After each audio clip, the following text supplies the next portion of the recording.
Meaning of Eurotunnel. Eurotunnel.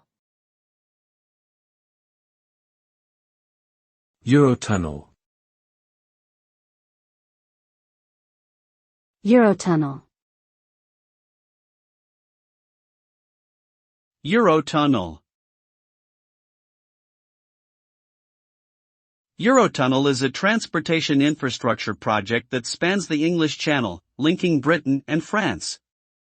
It consists of 3 interconnected tunnels, including a rail tunnel for high-speed trains and 2 service tunnels for maintenance and emergencies.